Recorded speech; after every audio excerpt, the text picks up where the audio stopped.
مسلمان ہوگا but he will be in the hell fire. پتہ نہیں نہ جانے کتنا عرصہ جہنم میں رہے گا. اللہ تعالیٰ نا ان کی رحمت غالب ہو جائے گی, اس بندے کو باہر بلایا جائے. اور حدیث کے الفاظ ہیں, یہ کیسے باہر نکلے گا, یہ اتنا ٹوٹ چکا ہوگا, you know like the baby is crawling, یعنی اس کے ہاتھ بھی زمین پہ ہوں گے, ٹانگیں بھی نیز بھی ہوں گے. This is how he will be crawling, coming out, جا چکا ہوگا, right? تو اللہ تعالیٰ اس کو بلائیں گے اپنے پاس, تو اللہ تعالیٰ پوچھیں گے کہ اے میرے بندے, you just have to admit that you used to commit sins in the dunya. اب کہ تو ہمبل ہو جا میرے سامنے, ایڈمٹ کر لے کہ اے اللہ میں گناہ گار, اللہ کو صرف یہی چاہیے.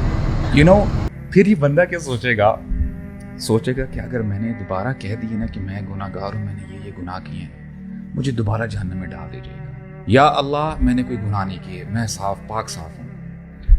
اللہ تعالیٰ فرمائیں گے I have a witness against you. بندہ جب رائٹ لیفٹ دیکھے گا, یا اللہ مجھے کوئی وٹنس نظر نہیں آ رہا, اللہ تعالیٰ اس کی سکن کو حکم دیں گے, وہ اس کی صغائر جو صغیرہ گناہ ہیں وہ بتاؤ. جیسے ہی سکن بات کرنا شروع کرے گی نا, تو بندہ کہے گا یا اللہ بس, یا اللہ میں نے یہ بھی گناہ کیے, میں نے یہ بھی, وہ اپنے بڑے بڑے گناہ بتانے شروع کر دے گا. حدیث کے الفاظ ہیں کہ رسول اللہ جب یہ حدیث بتا رہے تھے, ہی اسمائلڈ, بلکہ ہی لافڈ ایکچولی, مسکرائے, ہنسے, اور کہتے ہیں کہ میں اس لیے ہنس رہا ہوں کیونکہ جب یہ بندہ یہ ایسا عمل کرے گا تو اللہ تعالیٰ بھی ہنسیں گے اس کے اوپر, سبحان اللہ. اور اللہ تعالیٰ اس کی صرف یہ ایڈمٹ کرنے کی وجہ سے کہ میں, یا اللہ میں گناہ گار ہوں, میں بڑا کمزور ہوں, جیسے وخلق الانسان ضعیفا, تو اللہ تعالیٰ اس کو جنت میں داخل کر دیں گے, اور یہ وہی شخص ہے جو آخری بندہ ہوگا جنت میں جانے والا. سبحان اللہ. This is the mercy of Allah. He just wants you to accept your shortcomings. Allah made Jannat al-Firdaus by his own hands. اپنے ہاتھوں سے بنایا ہے, اس کو مزین کیا ہے, مزین کرنے کے بعد اس کو سیل کر دیا ہے, اور اللہ تعالیٰ ڈیلی دروازے کھولتے ہیں اور کہتے ہیں اے جنت میرے دوستوں کے لیے اور بیوٹیفائی کر اپنے آپ کو مزین کر. اور پھر جنت کو کہتے ہیں کہ what are your remarks, تو اپنے ریمارکس تو دے. پھر جنت کہتی ہے قد افلح المؤمنون, یقیناً ایمان والے جیت گئے. اصل میں جیت ایمان والوں کی ہے. اور فرشتے کہتے ہیں کہ کیا ہی بہترین ٹھکانہ ہے بادشاہوں کا. یہاں پہ ہمیں بادشاہی ملے نہ ملے, لیکن انشاءاللہ الرحمن وہاں پہ آپ کی حکمرانی ہوگی. ہر بندے کی اپنی اپنی حکومت ہوگی, سلطنت ہوگی. وَمُلْكًا عَظِيمًا.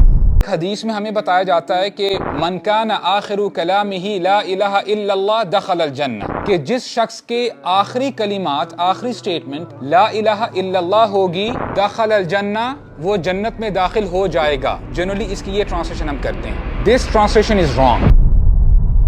دخل یہ ورب ہے پاسٹ, alright. داخلہ کا مطلب ہے وہ داخل ہو چکا, ہی انٹرڈ. جس نے لا الہ الا اللہ کہا وہ جنت میں داخل ہو چکا, حالانکہ وہ تو ابھی اس کی بھی جان نکل رہی ہے اس اللہ کے بندے کی, رائٹ. پھر اللہ کے نبی نے یہ انداز کیوں اختیار کیا کہ وہ جنت میں داخل ہو چکا؟ It's a guarantee. اب جس چیز کی گارنٹی رسول اللہ دیں, کیا اس میں کوئی شک باقی رہ جاتا ہے؟ اٹ از ایز اف آپ کا کوئی کام ہے, آپ کسی گورنمنٹل آفس میں جاتے ہیں اور آپ کو پتا ہے کہ وہاں پہ ایک مینیجر ہے جو کہ آپ کا کام کر دے گا, وہ آپ کا جاننے والا ہے. آپ ان کے روم میں گئے, آپ نے کہا کہ جی میرا یہ کام ہے اور پلیز یہ کر دیجیے گا. اب وہ بندہ اپنی سیٹ پہ بیٹھا ہوا ہے, آپ کو کہتا ہے کہ تیرا کام ہو چکا, سمجھ تیرا کام ہو گیا.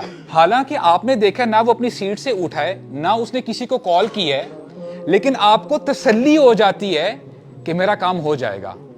اس نے یہ سٹیٹمنٹ کیوں کہی حالانکہ کام تو اس نے نہیں کیا ہوا؟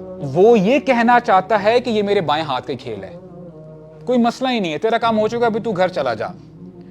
اب یہ تو اس مینیجر نے کہا ہے, اس میں بھی ڈاؤٹ ہو سکتا ہے. جب کسی چیز کی ہمارے نبی گارنٹی دیں کہ جس نے لا الہ الا اللہ کہا سمجھو وہ داخل ہو چکا, تو اس میں کسی کو شک نہیں ہونا چاہیے. فرام دس دنیا, اس دنیا سے ایکسپیکٹیشنز مت رکھیں.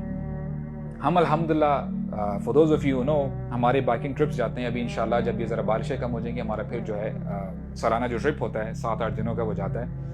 اچھا ہوتا کیا ہے کہ کبھی کبھار ہم کچھ ایسے ایریے سے جب گزرتے ہیں نا جہاں پہ بس پہاڑ ہی پہاڑ ہیں, کوئی ڈھابا, کوئی دکان, کچھ نظر نہیں آ رہی ہوتی, اور گھنٹوں کی ڈرائیونگ کرتے ہیں ہم لوگ جو ہے بائکنگ کر رہے ہوتے ہیں تو ہم دعائیں مانگ رہے ہوتے ہیں کہ ایٹ لیسٹ کوئی ڈھابا ہی مل جائے, دال روٹی مل جائے, ہم اپنا جو ہے کچھ نہ کچھ تو گزارا کریں. اور پھر جب ہمیں کوئی ڈھابا نظر آ ہی جاتا ہے ہم کلمہ پڑھنا شروع کرتے ہیں, الحمدللہ دیکھیں ڈھابا آ گیا. اور وہاں پہ آپ امیجن کریں اگر وہ دکان والا آپ کو کہیں سر آپ نے فکر نہیں کرنی, یہاں پہ کیپچینو بھی اویلیبل ہے, یہ چیزیں بھی اویلیبل ہیں, آپ بولیں گے یار کمال ہو گیا یہ تو, right, you will appreciate that. جب آپ کی ایکسپیکٹیشنز کم ہوں گی نا آپ چیزوں کو زیادہ اپریشیٹ کریں گے, یو ول انجوائے. آج کا نوجوان پاور لیس نہیں ہے, the youth has the potential to change the world. اپنے آپ کو اتنا کمزور فیل نہ کریں, you have the potential.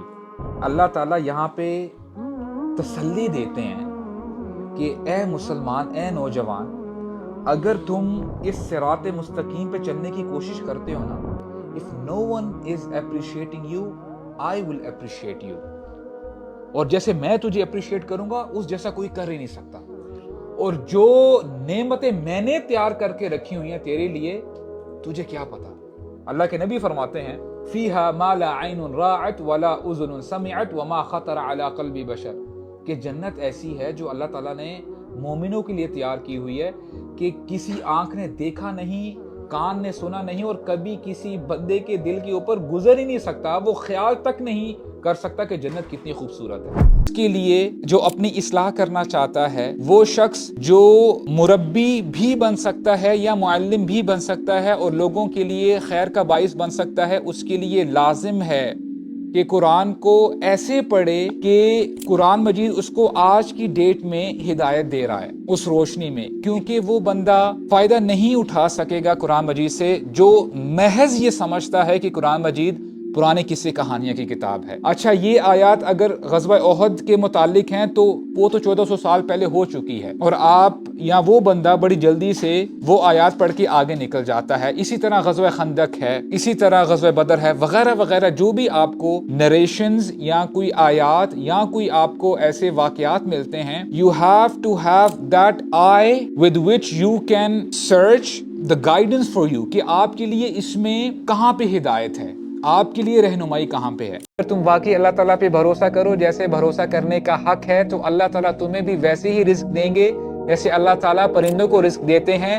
صبح سویرے پرندے نکلتے ہیں اور وہ بھوکے ہوتے ہیں, اور جب شام کو گھر آتے ہیں تو ان کے پیٹ بھرے ہوئے ہوتے ہیں. And this happens every single day.